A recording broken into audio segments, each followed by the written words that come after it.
Good morning, everyone. Thank you for joining us for our head coach press conference for the College Football Playoff quarterfinal at the Rose Bowl game presented by Prudential.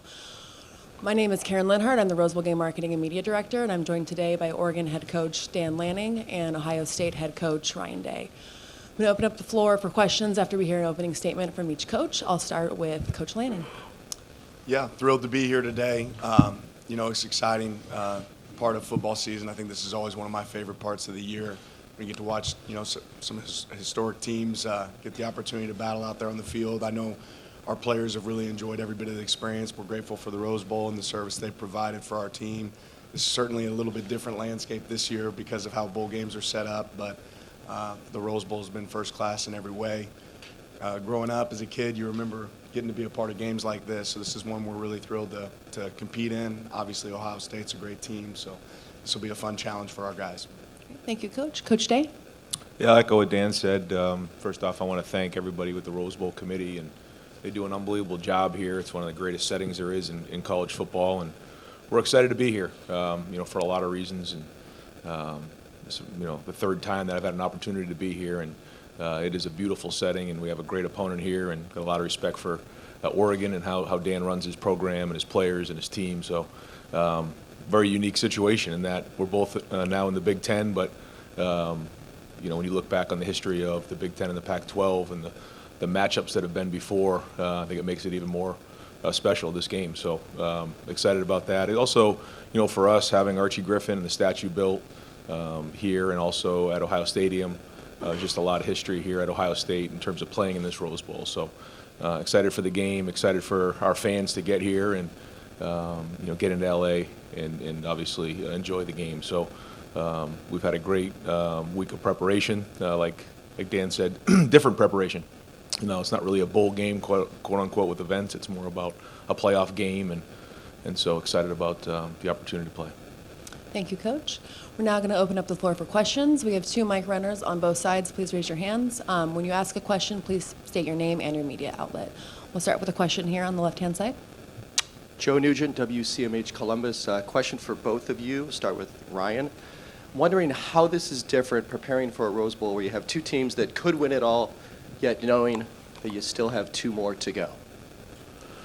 Yeah, it's a different experience. It's more of a, it's like being in a routine of a game week. And, usually when you prepare for a bowl, there's a whole month of preparation. This is more of a routine. So I think we've all seen this coming and so have prepared for what these are going to look like in terms of the preparation. But it's been good for our guys. There's no classes right now, so they've been able to really just focus on football, getting out here, getting acclimated, and getting to work. But I just think the biggest thing is it's more like being on a road game during the week, just a longer season. Yeah, very similar thought process for us. You can't worry about the next game until you take care of business in this game. And for us, that's the way our teams approached it. Obviously, when you play a team like Ohio State, you have to bring your best. So I don't think you can look too far down the road. You have to focus on right now.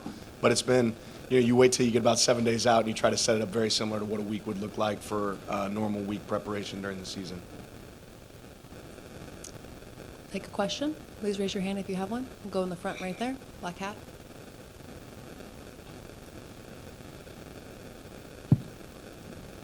Ryan Clark with the Oregonian. For both of you, what do you respect most about the way the other person runs their football program? Yeah, I'll start. I think, first off, Dan does a great job in terms of recruiting. Recruits very talented young men with a lot of high character. They're very well coached, and they play very, very hard. And you can see that when you put the film on. And because, when you watch people and you see different programs, at the end of the day, you still got to watch the film and see how guys are played. In all 3 phases, they're well prepared, and they play really hard. Yeah, I can share that sentiment. Obviously, a really talented team, and that's kudos to the work that they do in the off season and during the season. Recruiting is something you got to do every single day. I think both of our programs do that at a high level. You can see that with Coach Day and the people that they bring into their program. More than that, like you said, when you turn on the film, you try to find weaknesses in an opponent. It's really hard to find weaknesses in Ohio State in all 3 phases. The way they play on special teams, the effort, the guys they utilize.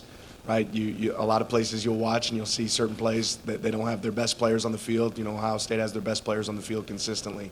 They play hard for each other, and it shows up.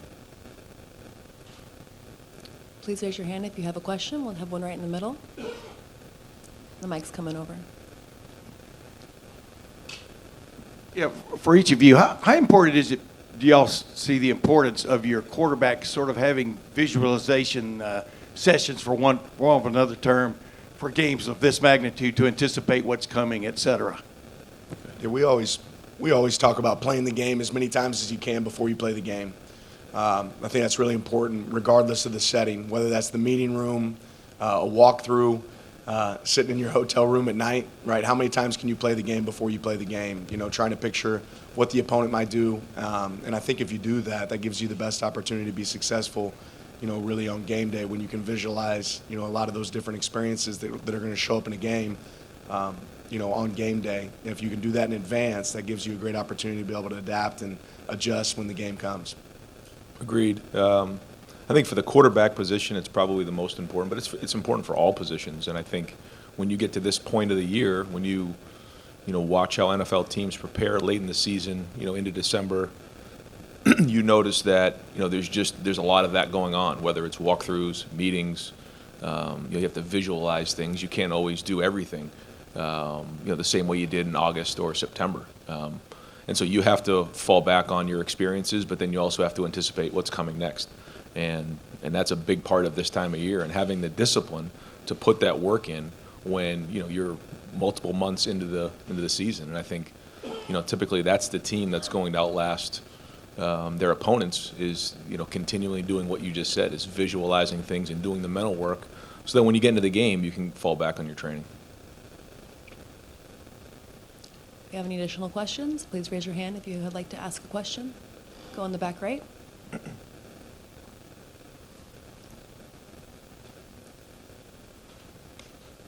James Creppy with the Oregonian. For both of you, with the commissioners meeting to discuss a possible format change as soon as next season, in part because of seeding like in this matchup this early in the quarters, what are your perspectives on what the seeding changing should be, if the conference champions should continue to get first round buys, or if it should be more truly seeded like they're discussing?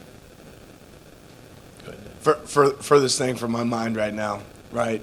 I'm worried about right now. So I think college football is going to continue to see change. I think our job as coaches is to continue to adapt. Ultimately, like, what an awesome game this is, right? What an opportunity this is. But I'm sure the people that need to be able to assess that will assess it. But that's not my concern right now at this point in the season. Our concern is Ohio State. Yeah, same here. Focus is on this Rose Bowl and this game, but I know we're all learning. Everybody's learning as we're going through this new format, and I'm sure after the season there'll be time to discuss those things. We have a question on the left-hand side over here. No, we don't have it over there. We have one right in the middle. Sorry about that. Austin Kroom, Scarlet and Gray Sports Radio. You guys played each other week 7, you know, one of the matchups that a lot of the country saw as a potential national championship rematch. Now, months later down the line, 2 different teams, 2 different identities. How do you both stay the same with your game plan and not focus on what the media is talking about? Well, first off, I think that, you know, Oregon certainly, you know, in that game played a tremendous game and has continued to get better as the season's gone on. But I think both teams are just in a different place than we were midway through the season. And, you know, it's going to come down to the play on the field. And, you know, there's a balance there of the things that, you know, your team has, you know, built their foundation on, but also having change-ups and mix-ups. And it's about matchups. And we know that. It's about matchups on our end. It's about matchups on their end. And then, you know, understanding that in all 3 phases, it all has to work together. So, you know, you see this in the NFL playoffs a lot, where teams will play each other again later on in the season. This is an example of that. So you're going to see it more and more as we move forward, and it's just going to become part of college football. Yeah, ultimately, I feel like great teams have tendencies. You're supposed to, right? There's things that Ohio State does really well that I'm sure that they'll work to do in this game, and there's things that Oregon does really well that we're going to try to do in this game as well. So it's a little bit of the double-edged sword of how much do you want to change going into a next game. But I'll say this, every time you turn on Ohio State's film, you do see new wrinkles. You see Coach Day and his staff coming up with new things that make it a challenge to prepare for, and I think we challenge our coaches here to do the same thing. So, like you said, we're different teams at this point. You know, at Oregon, we talk about trying to be the best version of ourselves towards the end of the season. That's when you have to play your best ball, and we'll certainly need to be able to play our best ball, and I expect the same from them at the end of the season here. Our next question will come from Dennis Stott over on the right-hand side. Dennis Stott, CBS Sports, for both coaches. 5 Florida State basketball players sued their head coach for unkept NIL promises. Your 2 programs are at the apex of that. Short of, I guess, congressional intervention or collective bargaining, what is the future of that right now for both coaches? He wants me to answer this one first. I want him to answer this one first. I'll just say this, again, furthest thing from my mind right now, growing up in the Midwest, you have to be a man of your word. What you say is what you have to do. I think that's something we believe in here at Oregon. I don't think there's a lot of clarity in college football right now. I think everybody realizes that, and I think we'd all be in favor of having some clarity.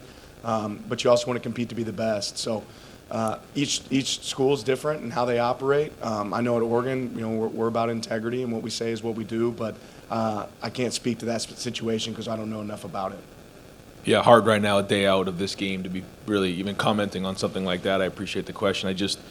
Our focus is on this game right now. That being said, when you start getting into these conversations, obviously, the legal folks start getting involved, and I think for all of us, we would like a little bit more structure in those areas to alleviate some of those issues. Our next question comes over here on the left-hand side. Hi, Haley Sawyer, SoCal News Group.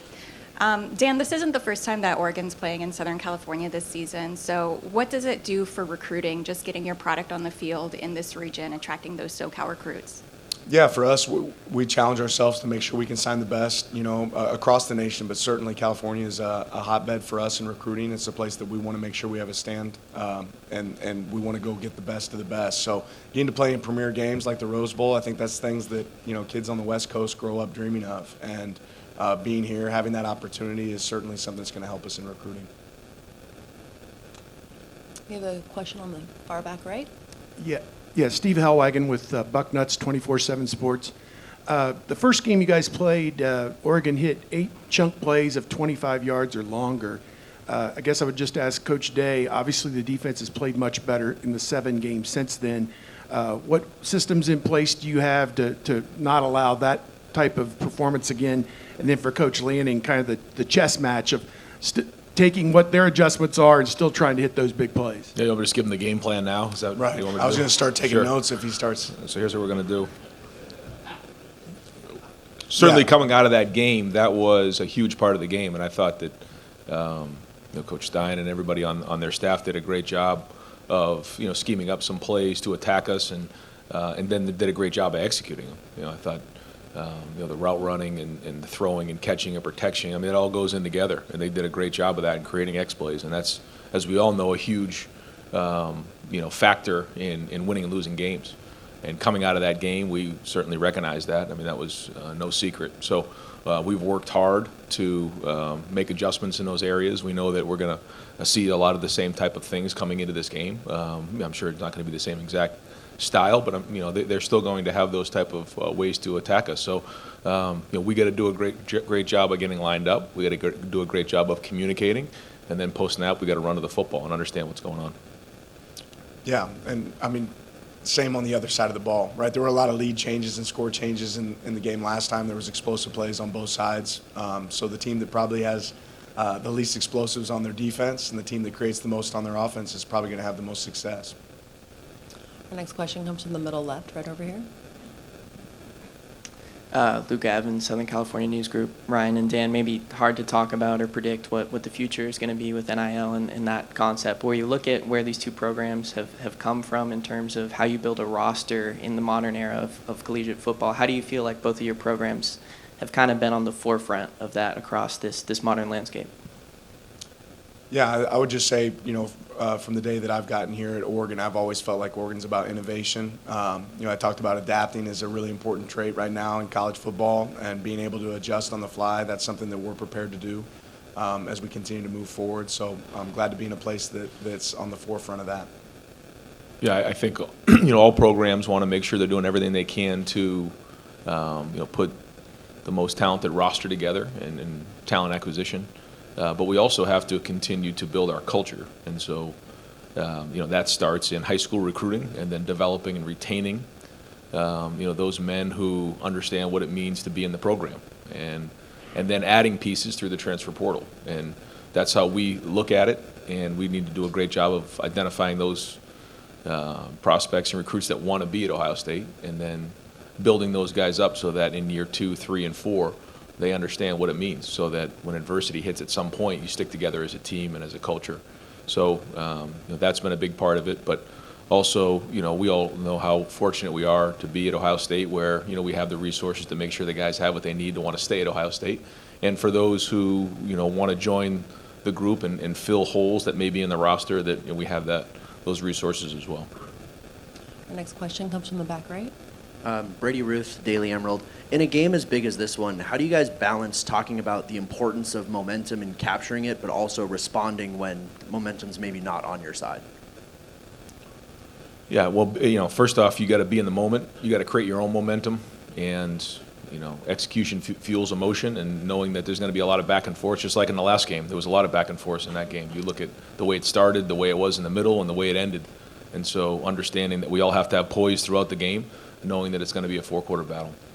Yeah, ultimately, it is about execution over emotion, right? That's something we spend a lot of time talking about, and your ability to get to the next play is the most important play, right, regardless of the result. So there'll be momentum swings in this game just like there are in every game, but it's just that. It's just momentum, right? You have to have the ability to either break it or sustain it, and those are things that you try to train throughout the season and throughout practice.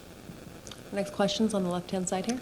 Hi guys, Ashley Adamson, Big Ten. I know it's hard to zoom out when you're so hyper-focused on the task at hand tomorrow, but I just wonder if you could, and think about all the people who have been instrumental in getting you to the stage that you're at today. Is there someone that you'd like to give a shout out to that you wouldn't be sitting here without? How much time we got? Right. I mean, I'll just start with my wife, Sophia. I think anybody that has as a coach in this profession, realize that there really isn't balance. I've said that before. There isn't balance if you want to be great. And you need a great support structure around you. There's a lot of people that believed in me and gave me opportunities. I think there's unbelievable coaches across the country that certainly deserve and would do a fantastic job in this role that I get to sit in. So I don't take that for granted. I'm very blessed, but as blessed as anything to have the wife that I have at home taking care of those 3 boys. And I think they got to enjoy Disneyland yesterday. I think she really enjoyed it right around 8:30 a.m., but I think around 8 at night she maybe was ready to get back home. So even though we had a long day of work, I know she was working her tail off there yesterday. Yeah, same with me. It's about family. And when you talk about family, first off, it's Nina and the kids. I've known Nina my whole life. She's been with me since we've been 6 years old, so we've been through a lot together. And when it comes, to great moments in life, you got to hug the people you love the most and enjoy them. And when you go through difficult times, you hang on the best you can to the ones you love, and you just, you keep pushing forward, you keep moving forward. And so that's really the foundation, I think, of any coach. And, I'm very fortunate to have a family who's just very, very supportive. But then it quickly goes to the players. These are the guys who are on the field, and I think sometimes in football, the coaches get a lot of the attention. But ultimately, this game is played by the players. And we have a great coaching staff and great support system in the Woody that pulls for each other. And so, again, as much as, the focus sometimes comes on the coach, it's about our players and about our coaches in that building and the work that they put in. And ultimately, it's about the team. So there's a lot of things along the way that allow us an opportunity to get to where we are, coaches, people in our lives. But ultimately, it comes down to family, your family that's close to you in your house, and then also your football family. We have another question on the right-hand side. Dennis Dodd. Yeah, Dan, the way Tez Johnson told it yesterday was that Bo Nix brought him to you. What was that process? What did you know about him before he got here, and what has he added? Because he couldn't shut up yesterday.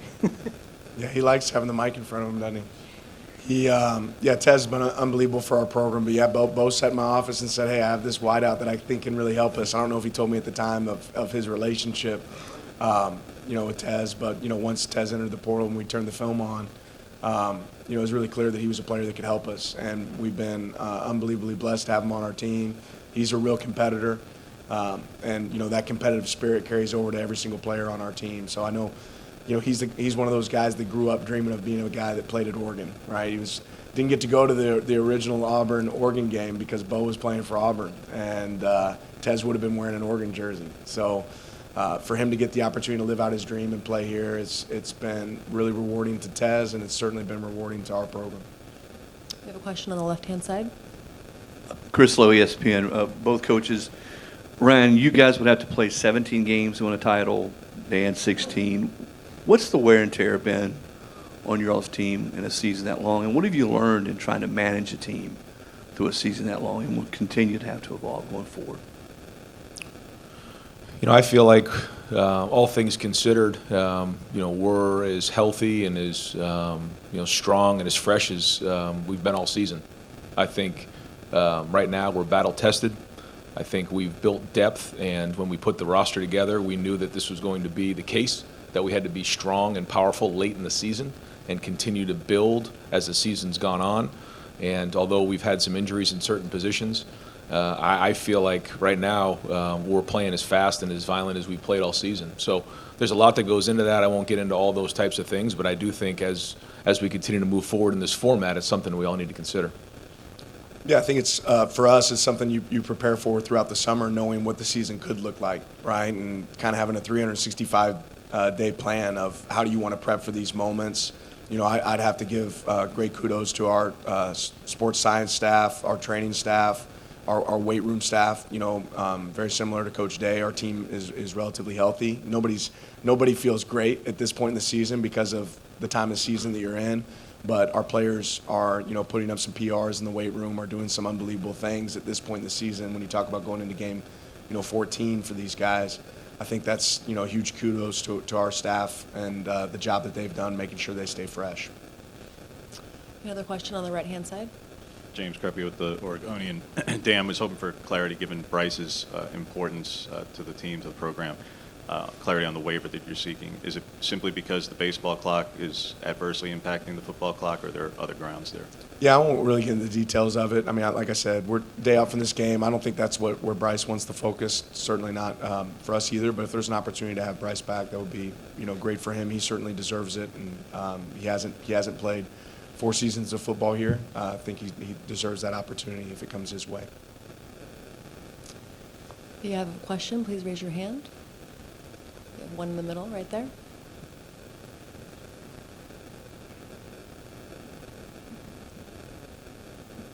This is Tim May, Letterman Row, for Ryan. How much different do you feel now than you did the week leading up to the Tennessee game with all the talk, that was going on in Columbus, Ohio, about you and your future and your team and stuff? What do you feel refreshed? What is the feeling you feel now going into this one? Very similar, and hungry, focused.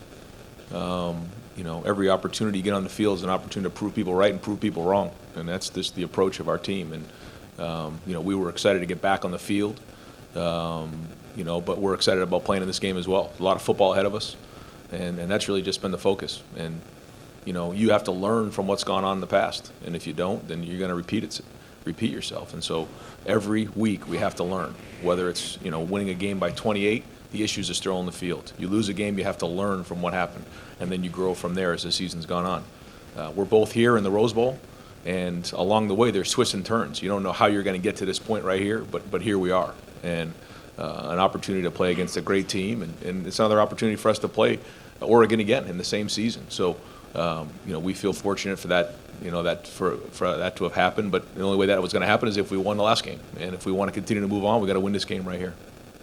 Our next question comes from the second row. Hi, Bria Maranthus, Oregon Ducks on Sports Illustrated. For both of you guys, tomorrow I know a lot of people are looking forward to the sun setting on the Rose Bowl. I wonder if each of you have a moment you're looking forward to tomorrow? Yeah, hopefully when that thing hits 0, the Ducks win. That would be the hope. I think it's really hard in our position, and certainly even for our players. You ask people to be in the moment, right? And I don't know that we ever get the opportunity to truly reflect on seasons, get the opportunity to really reflect on games. This is a game that everybody on our staff, every one of our team, every person on our team is really thrilled to be a part of. But there probably won't be a lot of chances to sit back and just soak in the moment. And that's okay, right? Because that's part of what makes it so special there at the end. Yeah, agreed. When you're at the Rose Bowl, you're like on sensory overload. The grass is greener, the sky is bluer, the sun is more yellow. It's a beautiful setting. But once the foot hits the ball, it's time to go play. And anybody who knows playoff football, everything gets ratcheted up, and the intensity just gets ratcheted up. And so, the electricity in that stadium tomorrow will be special. Another question on the left-hand side. Just 1 second, and we'll pass that mic.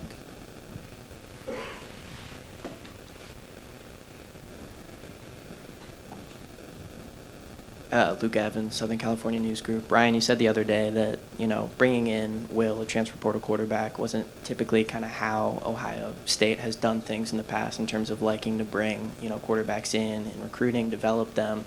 Well, for both of you, what are the benefits and challenges that you guys have seen throughout the season of bringing in a portal quarterback from the seniority aspect, but also kind of integrating that into a roster that you guys hope will compete for a championship?